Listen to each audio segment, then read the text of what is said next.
everyone. Thanks for joining us. I see some familiar names. Glad to see you have jumped on our meeting. Today we're going to talk a little bit, explain a little bit about what's going on with the bond and how we are approaching it, and maybe what you could do to help us support that bond. First of all, I want to tell a story about my folks. I am from North Dakota, and we've lived in this community. Ryan and I have lived in this community for 24 years, and we've raised our children here. And my dad is a farmer from North Dakota. We're all farm kids. And he has planted 300 trees over the past 3 years. My dad is currently 86 and my mom is 82. And I asked him, I said, Dad, why are you planting these trees? Are you crazy? What are you doing? Working so hard and planting these trees. And he said, you know, someone planted the trees around my farm. It protected our farm. It protected my cropland. You kids played in it, in the trees. And he goes, I'm not planting these trees for me. I'm planting them for my great grandchildren. And that's what we talk about when we say leave a legacy. I know maybe many of you have had children who have already graduated from WINDSOR, perhaps Severance High School. And just remember that when your kids were in school, someone paid it forward and paid for those schools that your children and now your grandchildren will go to. So just remember that somebody left a legacy for you, and now is our turn to leave a legacy for that next generation. So I'm going to turn over to Katie, and go ahead, Katie, with our next slide. All right. Hi, everyone. I'm Katie Smith. I'm the district's communications director. And one of the most frequently asked questions that we get, especially in related to the bond season, is, how are schools funded? So our main source of revenue, which we often talk about as kind of our general fund, is per pupil funding or per pupil revenue, PPR. And PPR is set by the state legislator. So it's what we get from, as determined by the state every year, and it's a certain dollar amount per pupil. So we take an official count, usually it's in the fall, and then based on that count, we get a certain amount of funding. Now, there's a whole slew of calculations that happen that determine what we get. And so that ranges from everywhere from we get this base funding, and then they add on to it depending upon our cost of living in our area, our personnel costs, at-risk students or at-risk funding, and then a few other categories. And then that ultimately determines what we get per student. And so you can see here that funding across the state. So there's 178 districts in our state. That ranges from at the top end, just over $20,000 per student. And for perspective, that's coming in hot with Liberty J4, all the way down. We are at the base funding rate and just over that slightly. And so you can see our big dot here, and we get approximately $9,000 per student. You would think, or one of the common misconceptions we're hearing from our community is that we're a very affluent community. So we should be seeing our taxpayer base grow, and that's just not the case. A few other points in the graph here that would like to point out. Just for perspective, Estes Park is receiving just over 10,000 per student, and then Centennial R1 is receiving about 15,000 per student. So when we think about per pupil revenue, it's funded through two sources. So we have the state and we have the local funding source. So we have through the School Finance Act, a certain percentage of our taxes that outline to go through us on our property tax forms go towards that School Finance Act, which I'll show you in just a moment. That's the local side of the funding. And then there's the state side of the funding. So any difference that our local taxpayer dollars don't fulfill for that 9,000 per student, the state comes in and kind of backfills it. But as our community grows and our assessed values grow even further, that percentage of pie between who funds what for state versus local, what it does is the local amount of that pie ramps up and the state ratchets down their percentage. So that's why growth doesn't always pay for itself. And currently we are about 50-50. So our local tax base gives about 50% of that pie for what we get for per pupil revenue, and then the state gets the other 50%. Now we do, in terms of growth, have a couple mechanisms where development does pay for some of the growth. And so that's when you may have heard a term called cash in lieu or land. So when a development goes into play, because of an agreement we have in place with our local municipalities, so that's Severance, Windsor, and West Greeley, we have a conversation and engage with that developer. There's a calculation, okay, the number of rooftops, the type of building that's happening, and either the developer will pay money or they'll donate a certain amount of land as determined by that calculation. And that's kind of a negotiated process on land versus that dollar amount. When a developer provides cash, it goes into a specific fund and it can only be used for certain purposes, which in an oversimplified way is basically site development. And it is definitely not enough to help pay for the construction of a building or even major construction projects. And so that's where we look for local investment to help support some of the projects that we're going to be sharing with you today. So I am going to just real quick be thinking about your questions. I'm going to ask them in just a second. So in terms of local support, we ask for that support through traditionally two mechanisms. We've got bonds and we've got mills. Now, bonds typically fund the construction of the four walls around us. And then mill, I have been explained in the past that it's basically you take that building, you shake it out, and everything that falls out is what's typically funded by a mill levy override. So that's the operational side. So salaries, the equipment that we use. One term that we're going to be talking about later on that I just want to explain now and hopefully provide some clarity is a bond premium. So I like to think of the bonds and that kind of bond market as a cross between a home loan and the stock market. So we're asking someone to lend us money and we use a third-party agent to help us with that lending process. And then they go out to a market, the bond market, to kind of sell that and get us funds. Now, if we're a hot commodity, and we typically are because governments tend to, pay their bills and pay them on time, so we're considered a good investment, the bond market will pay a premium or over what we're asking. So, if we're asking $10, they might give us $15. And so that extra $5, that's that bond premium. And so that will go into play in a conversation just a little bit with Mike. I'm going to pause just a second. Any questions about school funding? And feel free to either unmute and ask, or you can throw it in the chat and we'll get those answered. And you can do that at any point in time. So I'm just going to pause for just a few seconds.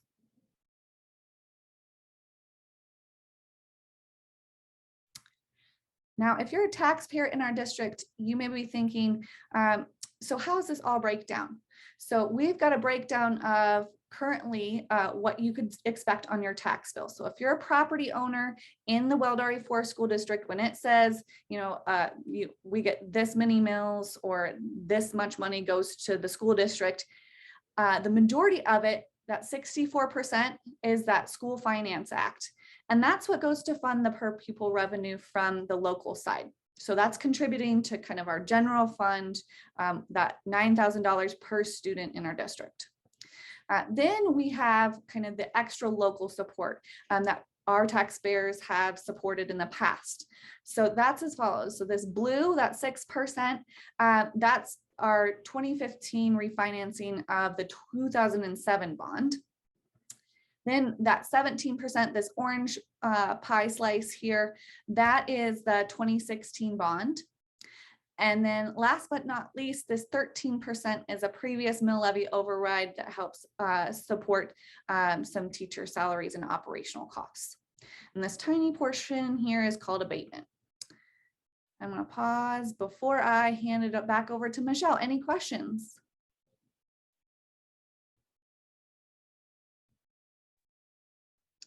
What did you say the mill override? Which one was the mill levy override? That's the gray portion here, and it's approximately 13%. Okay, what is that set at right now? In terms, well, it depends upon your home value. Are you asking how many mills? Yes. That I do not know off the top of my head, but if you direct message me your email address, I can ask that information and get that back to you. Okay. Yeah, I just have a quick question. Are you guys for sure going for that mill override? Because I knew initially that in terms of some of Dr. Blanc's leadership, that he was saying that you guys were potentially not going to go for that mill levy override. So that's a conversation that our board is continuing to have, and they'll be looking to continue that discussion at the work session tomorrow evening. So that's still TBD. It's neither one way or the other.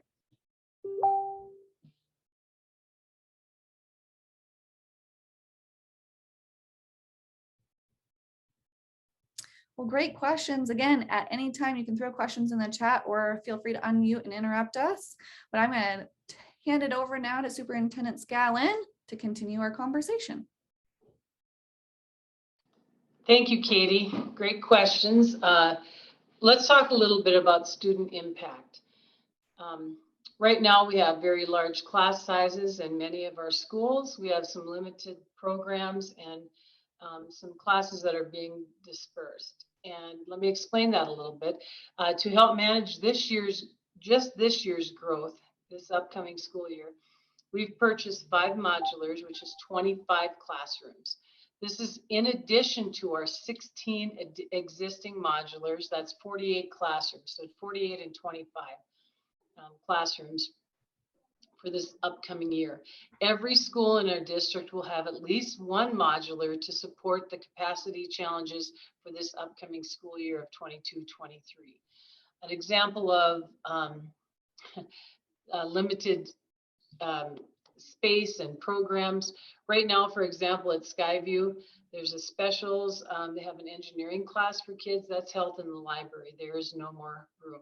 I just met with the principals this morning, and they talked about out at Grandview that they're turning workrooms into different spaces, and we are full in some of our elementaries. This affects teachers. This also affects class collaboration and just the safety and well-being of our children. So those are 3 huge student impact items that we're looking at. Next, we're going to move on to the actual projects, and I would like to introduce Mr. Mike McCullough. He's our new COO and doing a great job. Mike, do you want to talk a little bit about the projects?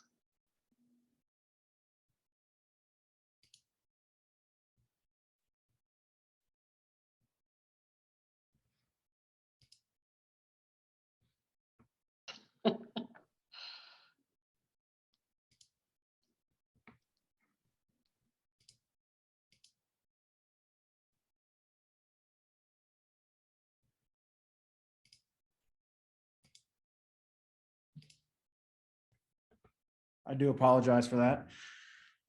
So the projects we're going to run through address some of the issues that Superintendent Scallon and Katie spoke about, addressing these in several different ways, whether it be through new facilities, through expansion of facilities, expansion of program spaces, and then just really general repairs, upkeep of our existing campuses. So the first one I want to talk about, 2 new facilities at Rain Dance and Peak View communities, 2 elementary schools to relieve growth across all of our elementary schools. The plan would be, once we convene with a boundary committee, to go through the process and level all of our elementary schools to a point where they're all manageable for our students, our staff, and parents. You'll see we range from 102% to 130% of our core capacity. What that core is our cafeterias, our gyms, our corridor spaces. We can expand classrooms. We can add classrooms through modular buildings, which you've seen throughout the district, but we can't easily expand those core spaces. And so that's what we mean when we say 102 to 130% core, really those support spaces that throughout the day the students use. And you'll see that throughout the summer, we have installed those modular buildings to expand classroom space only. Go ahead. Hey, Mike, we had a great question, and I think that ties Certainly. directly right into that modular point. Will there still be a football field at WMS? And I'm assuming, Teresa, that that is because you've seen the construction going on with the modulars at Windsor Middle just off of Main Street there. Yes, so there will be a football field. We're shifting the entire field north, replacing the goalpost, and that work should be happening towards the middle of August. We're receiving new goalposts in. The old ones had rusted and were into their life, so we've procured some new ones, and we'll be installing those mid to late August. And usually this hasn't been asked, but a great question that we get a lot is, are we trying to prove a point by putting those modulars in right off the busiest street in town? Mike, you want to take it away about why they are where they are? Sure. So the modulars that were placed this summer, there are several different things that we look at when we look at siting a modular building. Where are the utilities? What is the closest point of entry to the building? How do we get those students back and forth between the core of the building? And then we've got the legal requirements. So we're required by Colorado statute to locate a dry modular, which at the two middle schools, they are within 500 feet of a restroom. So we were able to procure these two modulars, the ones at Windsor Middle and at Severance Middle. They're used from Eaton. And so we were able to bring those in a cost savings. The downside of that is they were dry. So really we draw a circle around where the restrooms are in the main buildings, and we figure out, okay, of these locations, within this 500-foot radius, here's where we can put it. Where's the least impact on cost for moving utilities, extending utilities, and then also, like I said, how do we get the students back and forth between the main building in the safest manner possible? And just to be crystal clear, what does dry mean? Dry means no restrooms, no sinks. There's no sewer or water connected to the building. Thanks, Mike. Certainly. Great questions. Continue to pop those in the chat or unmute at any time. Can we go ahead and move forward, Katie? Absolutely. All right, the next topic, middle school relief. So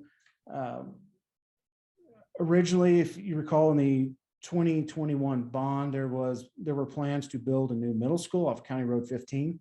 Those plans have remained the same. What has changed is with direction from the board and our bond planning committee was asked to leave Windsor Middle School, the existing Windsor Middle School, open in addition to opening a new middle school. Reason being, if we had shut down Windsor Middle School as soon as this one was open, we would already be at capacity. You remember we've already been delayed from the 2020 election being canceled and then failing the 2021. Our growth has continued to accelerate, and we did not want to open a brand new building at capacity. And I know there's been questions on, well, who goes where, what kids stay at the old school, which ones go to the new one. That will be up to the boundary committee that we put together that will represent the community and how we will redraw those boundaries. So we are looking at a 900 capacity middle school off County Road 15. We're doing this as a joint venture with the town of Windsor. It'll be co-sided with parks, a police station, and city or town support services. Okay, move. So here's one of the additions that I spoke about at the beginning. Severance Middle School originally was master planned to open at 600, and at a later date when growth dictated, expand an additional pod to grow that campus capacity to 900. The time has now come. We're looking at creating a 300 capacity student pod, along with an additional gym that will support 900 students on that campus. Go ahead. Severance High School. So two-part project here. Again, similar to Severance Middle, when the planning was being done for Severance High School, it was opened up shy of the 1,200 capacity. We now have over 900 students enrolled for this coming school year. It was only built for 800. So the plan is to add an additional pod, according to what the master plan had been originally, to increase the capacity to over 1,200 students. In addition, the construction of a career and technical education center co-sited with the high school will contain welding, carpentry, ag, and a culinary kitchen. And this is one of the projects that I'm really excited about. This, at the end of the day, will make our kids employable. Those that decide that don't go to college, and which is fine. When they graduate their senior year, they are employable. They have skill sets. They have industry credentials to go out and get a job. So this is one of those projects that I'm really excited about, and I look forward to carrying out. Go ahead. Along with our bond package, the WINDSOR Charter requested that we include $18 million in the bond for expansion of their existing campus, an additional 150 students, and adding on a gym, similar to the expansion that's being done at Severance Middle School. Go ahead. And next, at the beginning of this presentation, we talked about reinvesting money into our existing campuses, which you'll notice the majority of these projects are critical infrastructure. We're looking at roof systems, mechanical systems, boilers. One priority, two project that we're looking at is the replacement of the turf at WINDSOR High School. That turf system is roughly 13 years old. Those systems usually have a lifespan of 8 to 10 years. Sometimes you can stretch them to 12, but it is far past its life cycle, and that's something that really needs to be replaced. Safety and security items, you'll see, we are holding a safety and security committee to review the district safety and security measures that we're taking, whether it be policies, procedures, or even the hardening of the campuses, what that may look like. So for discussion, we've thrown out some access control with the public address systems, and then cameras. And we'll be discussing that with our safety and security committee to see how we may move forward with those items. Okay. And so this is a summary of what the dollars that we're looking at, what we just presented. You see the elementary schools, 40 million.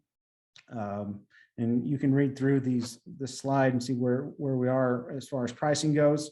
We are currently working with our contractors, trying to gauge the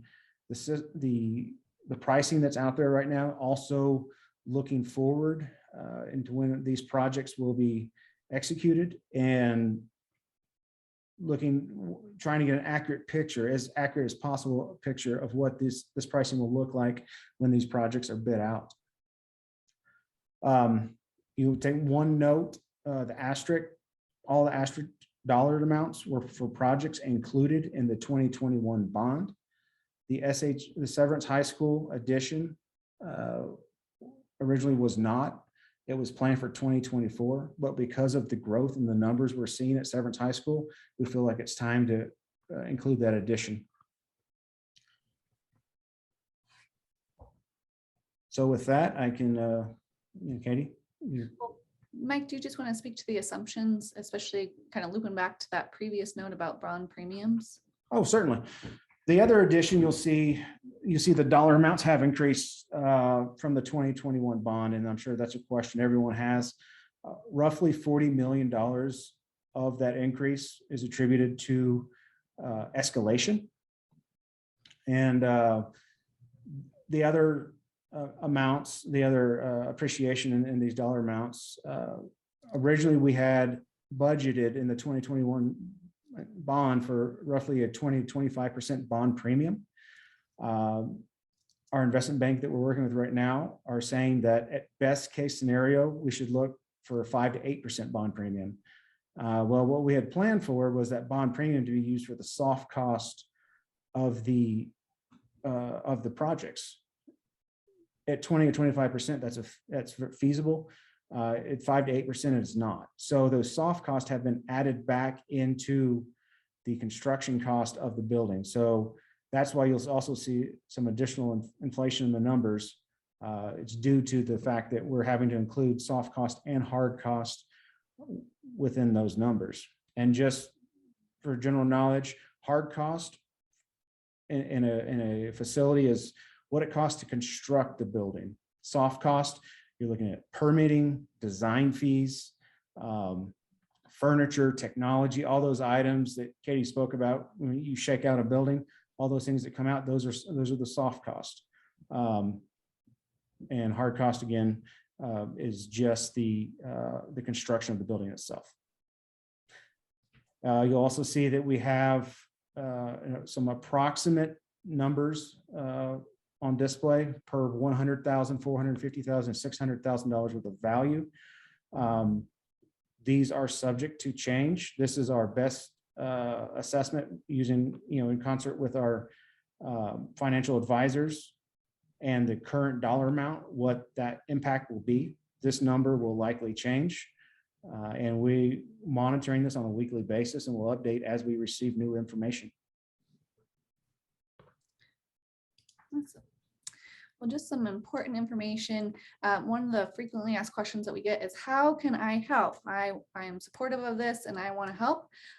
Help spread the word. We've got another community meeting coming up this evening. It's in person, 6:30 p.m. tonight at the Windsor Recreation Center.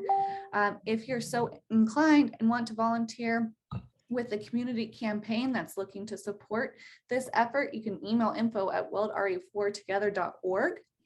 Share this information, talk with your friends and family, share it on social media. Also, we're trying to meet with whomever, whenever, wherever we want to get out and about in the community. You can see us at the Windsor concerts. You can see us at the Severance concerts, Harvest Festival, Severance Days, the farmers markets. But if you've got a group, if you've got a book club, an HOA, a mom's group, and you want us to help share information through those groups, we are happy to come, again, wherever, whenever. So email engage@wildre4.org and we'll set up a time to do that. Also, make sure to register to vote, or make sure your voter registration information is up to date. You can visit the Colorado Secretary of State's website right there, and that will provide instructions on how to do so, which leads us into the Q&A, which we've had some great questions in the chat that we'll start off with. And then once we go through those, then we'll open it up for anyone either through the chat or online if you want to unmute. The first one's from Noel. Moving forward, how do you plan to negotiate better with the developers? In your perspective, why did these negotiations not match our financial needs more so? It's not always up to taxpayers to fill the large gaps. Right. So right now, I'm 3 weeks in on this job and I'm still learning a lot. But what I will tell you, Jason Seibert, our previous COO, had done a study with our demographer on our cash and lieu fees for new developments. When he started that study, we were actually the highest in the state for collecting cash and lieu fees. We've talked with the town of Windsor and Severance. They have both encouraged us to increase our fees. And so we will be taking a presentation to both those boards within the next few months to increase those impact fees on the district.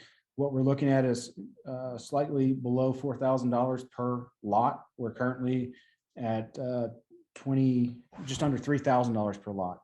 So will remain the highest impact fee for school districts in the state. And with those, so it's an agreement, an intergovernmental agreement with the municipalities. So we could propose a number, but at the same time, it has to go through, in order for it to actually come to fruition and for us to be able to collect that, each of the towns has to approve it. So it's kind of a balancing act there as well. So it's not just us setting an amount. We have to work in collaboration with our municipalities. And while I appreciate that question, how do we plan to negotiate better with developers? We have control over many things, but the actual developing is not something we have actual control over.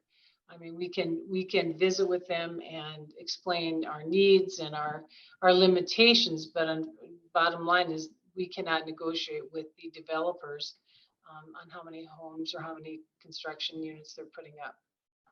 Yeah, that's ultimately up to the town's boards when they approve in the permitting process. Mhm. Got a question from Sol. Other than a bond to cover capital costs and mill levy to cover operational costs, what alternative sources of funding have been explored? So within every year, we have a capital reserve fund that comes up. Roughly, it will varies year to year. And so everyone submits their preferred projects. Have you? We've looked at that. This past year, I believe we were around $900,000. And those projects went back into replacing technology, some door hardware projects, all went back into facilities and technology, really. We've also, if you recall, this bond, when it was first released, really came back out at a $294 million number. It included some playground replacements. We're currently exploring grants and other funding sources on how we may replace those playground apparatus. And just like those playgrounds are not in the 2021 or 2022 bond. They were in an original proposal, but ultimately got cut to save some funding. But we're looking at alternative sources to help support those projects that are still in need. And we're always on the lookout for grants that may meet the requirements of the projects that we need at hand. So those are supplemental to what we do. We also receive support for a variety of items, specifically technology related items through the Education Foundation. They're a great partner for us. So we're always on the hunt to answer that question, Sol, of how we can supplement through other means besides asking taxpayers for support. Great question, Saul. And also we have, for the last bond that failed, we pursued a BEST grant for the middle school, and that's a matching funds grant. We have missed the deadline this year for this bond, but that's something we may pursue in the future as well. Next question from parent. Why is the asbestos in Windsor Middle not a priority? So the asbestos within Windsor Middle School is in the portion of the building that has been sealed off and condemned. The rough cost to tear that portion of the building down is $1.2 million. And as we've tried to trim costs, that was one of the areas, because it's isolated, students aren't allowed in that area. We made a decision to push that to a later date, another funding source, but trying to really address the critical issues within the district. Just a note that we do inspect all asbestos every 6 months. We're also having our 3-year inspection with a third party this summer that will inspect any asbestos within the district and to ensure that it has not been disturbed. And so we have processes in place to monitor the asbestos where it does exist. But specifically at Windsor Middle School, that part of the building has been shut off and students are not allowed in that area. This one, Mike, oops, go ahead, Katie. you go. I was going to move on to the next question. I was just going to say, Mike, you can probably answer this next question on the gym. Yeah, this is coming from Rod. $18 million for a new gym seems very high. Nearly half the cost of a new elementary school, which likely includes a gym. What other amenities are being added? So that also includes classroom space for an additional 150 students. And I believe we can go back to the plans here. You can still see the screen. This one doesn't illustrate it well, but it includes locker rooms, storage, office spaces as well. And right now, those kids are having lunch in the entryway of the school. A lot of the high school kids are eating in the entrance. They would also have a place to eat. This is from Noel. Again, many feel this amount for the bond is extremely high. Where can we scale back on some of these additions? Is there an option for a more conservative bond with the current economy and inflation issues and heading into a recession? I can speak to that first, Noel. Great question. It is an extremely high bond. Some people have explained it. We are so behind right now. We are so behind that if we keep putting Band-Aids on this gaping wound, we're going to be in a real hurt bag soon. And right now we are in a place where it is go time. We know that bond is extremely high, and we know that our economy right now is heading into a recession, with our students, there's just nowhere else to put them. I talked to Dave Grubbs over in Grandview, and he said, Michelle, we have no more property for modulars. We don't have, I mean, I don't know what we're going to have to do. And so not being a threat, I don't want it to come off as a threat, but if we don't do something, or if the bond fails, we will have to look at alternative scheduling. We may have to go to year-round school. We may have to do alternative schedules for schools. I worry about that because I'm worried about parents who have kids in different schools, or their jobs won't allow them to, get their kids back and forth at that time. I'm worried about that. And I know it's a huge bond, and it seems like it's a crazy time to do it, but we have to because there are no alternatives. The alternatives aren't great. So as far as cutting back on some of the additions, we'd be in the same boat 2 years from now. If we cut back, the schools are over capacity. We cut back, we're gonna be in the same place we are in 2 years. And Noel, one thing to add, throughout the process, the original recommendations made by the Bond Steering Committee, which is a group of community members, the original bond package recommended to the board was, I believe, 294 million. And so the board worked hard with Mike and Michelle to further reduce that. And so that's where we came in at 271.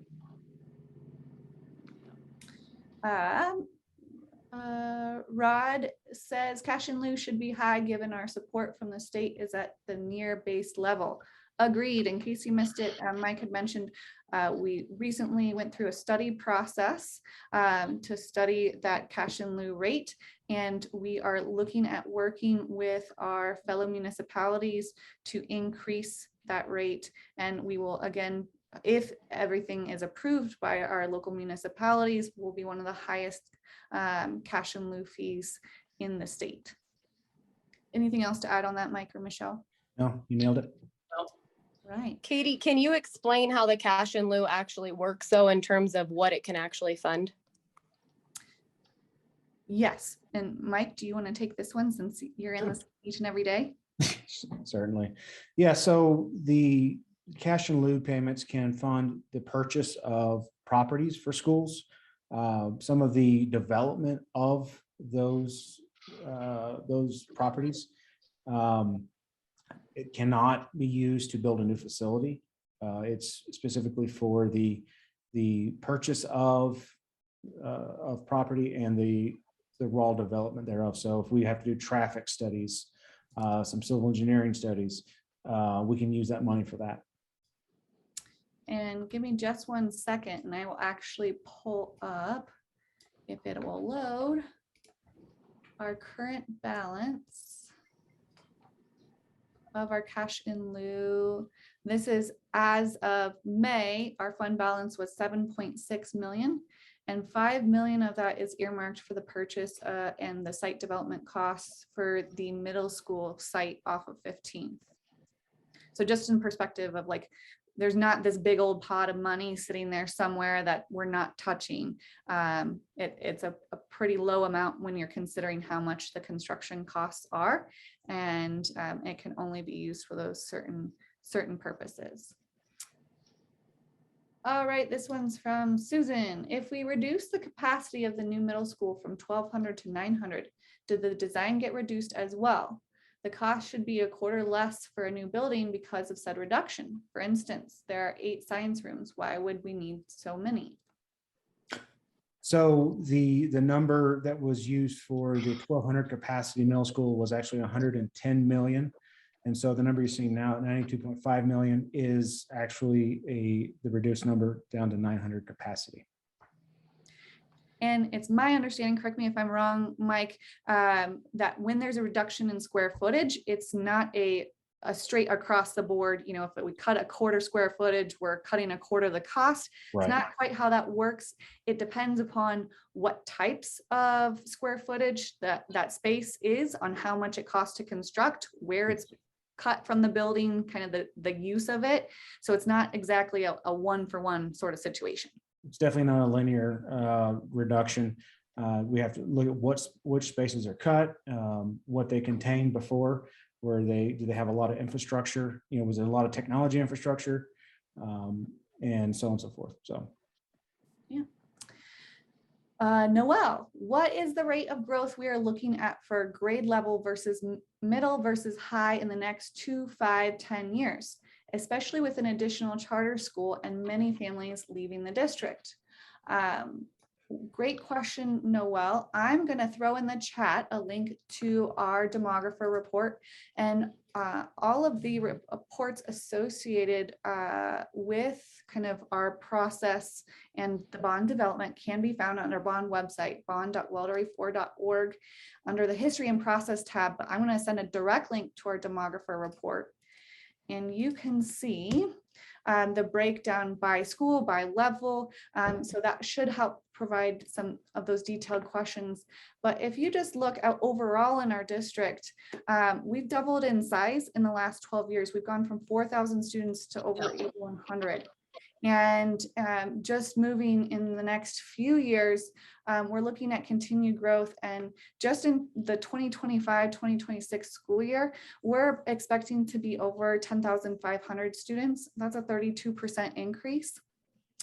And right now, while charter schools will help reduce the capacity constraints that we're facing, we don't know exactly what that impact will be, because charter schools can accept students from outside of our district boundaries. And so we'll know more as they get up and running. Also, the comment of that there are many families leaving the district, I would beg to differ. We don't see a lot of families leaving our school systems.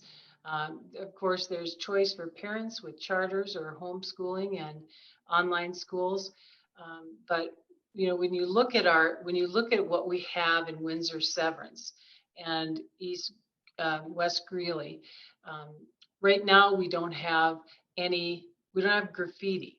We don't have a lot of crime. Or your kids and your grandchildren can ride their bicycles on the sidewalks, and you can feel safe letting them do that. If we want to maintain what we have, and I think you can all agree that we have a great place in Windsor, Severance, and Greeley. We have a great place to live, a great place to raise our children and our grandchildren. You know, strong schools support strong communities support strong schools. We want to be that school district that supports you, that has the ability to educate our kids. We want our kids to come back and work for us. It's not like we want them just to get an education and bounce. And I pledge to you as your superintendent that once these schools open, they will reflect the direct influence and the direct communication, and these kids will make you proud to be a resident in Windsor and Severance and West Greeley. I promise that to you, and you can see that when those kids walk across the stage. And I have been on that stage for 10 years, and I know the product of kids we're turning out. They're good community members. They're good kids. They have good intentions, and they're ready for a world. You will see that, and you'll be proud of those kids, as I am too. So if we are assuming this bond would pass, then would the committee expect the next bond measure to be raised based on current growth projections? Oh, Mike, I think you're muted. One day I'll learn how to do this.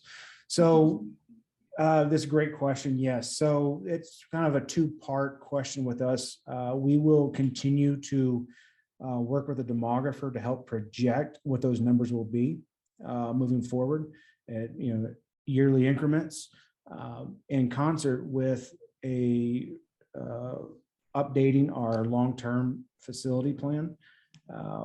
And so what we'll do, we'll be able to present to the community is, here's our growth and here's our plan to address that growth. And so do we have a date in mind for when we would bring a next bond measure to the community? No, we do not. It'll all be based off the data that we have on growth and how we accommodate for that growth. Angela asks, the school in Rain Dance, is that going to be a charter school? It is not. That is going to be a public school. No, it's not going to be a charter school. All right. Parent asks, how is RE4 going to make the salaries competitive to other nearby districts if we go to year-round schooling? That's a great question. We are trying to compete. As Katie mentioned earlier, we are one of the least funded schools in the state, and we want to recruit and maintain good teachers, excellent teachers, because we want to make sure we're putting the best teacher in front of those children, all of our children. Right now, Fort Collins and Loveland are ahead of us in their base salary. We are trying to be competitive, and I'm working with HR. We're doing some recruiting at fairs. We're doing some different things.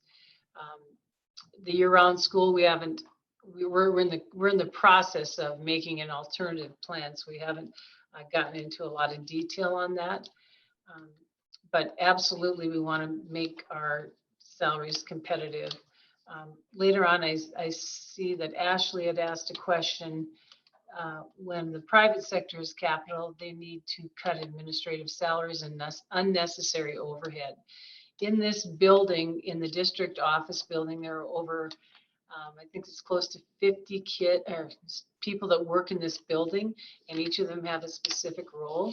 I would be happy to show you our org chart and to see the many positions that are needed in a district. We're no longer a smaller district, and there's not a lot of overhead that we can cut. I know that it sounds easy to cut salaries of people in the administrative building. The reality is we need those people to lead our staff and our students, to give them the best quality education that we can provide. And Ashley had a second part to our question there. Don't worry, Teresa, we'll come back to you.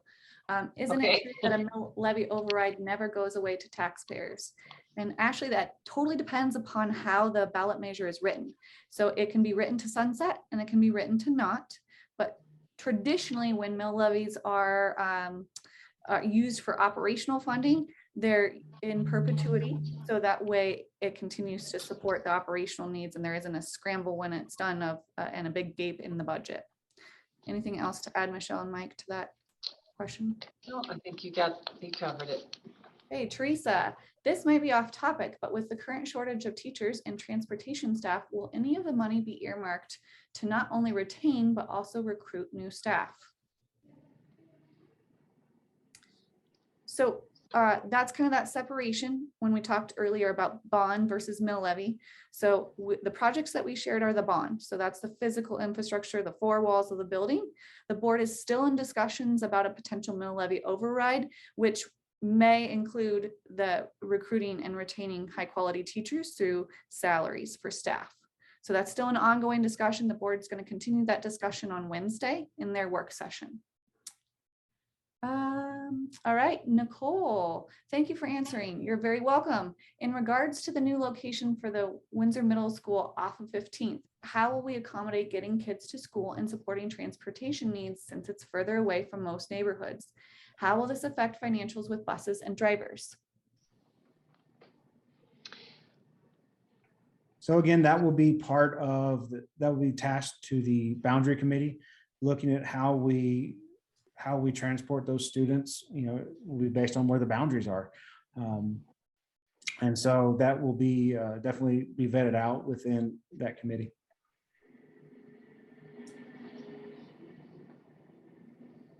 Also, we've got Rod. Thanks for all the information. The bond will no doubt face a disinformation campaign, so it'll be important. Sorry, it just jumped up to make sure info/numbers, et cetera, are very clearly stated.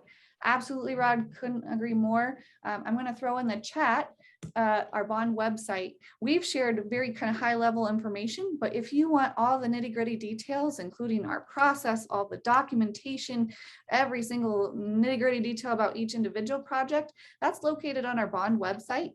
If you have any questions, or if you have ways on or ideas on how we can improve and better communicate these items, please let us know. I'm going to throw in our engage email, engage@weldre4.org.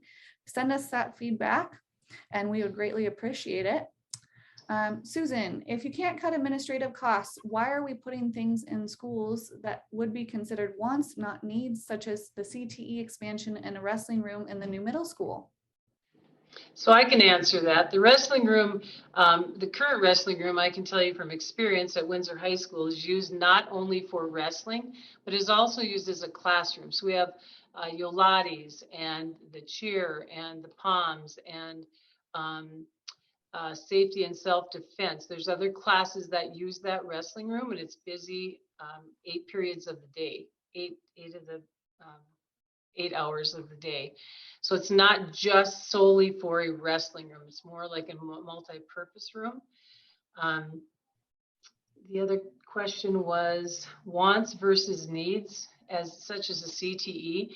We are visiting with members in our community and businesses in our community. The career and technical education are things, the life skills, like kids can learn welding, culinary skills, wood shop.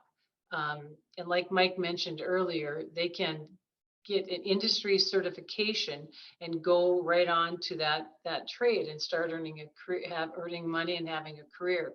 College is not for everyone. There's a lot of our kids, and I've seen this over the years, where we have saved kids. They've stayed in school because of a welding program or because of a trades program. We have articulations and agreements with Ames Community College. They can do firefighting. They can do EMT. These kids can take their test, ride the ambulance right at when they're 18 and they pass the test.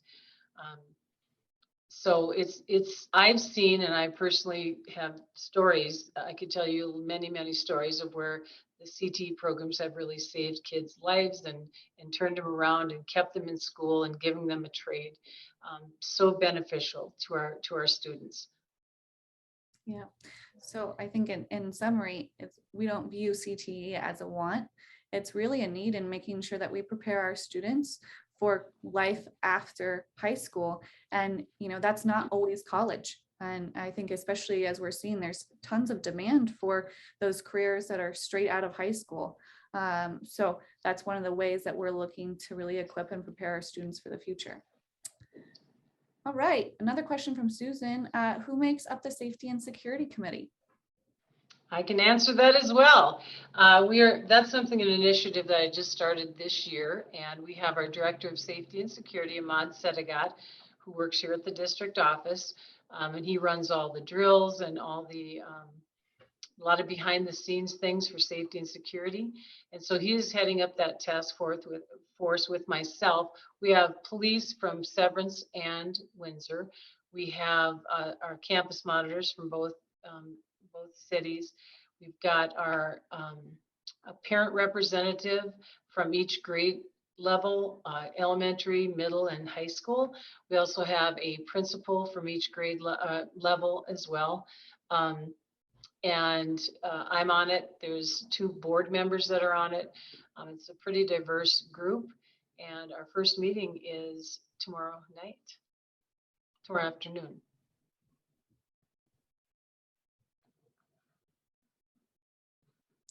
And Noel says, thank you everyone for answering questions. You're very welcome.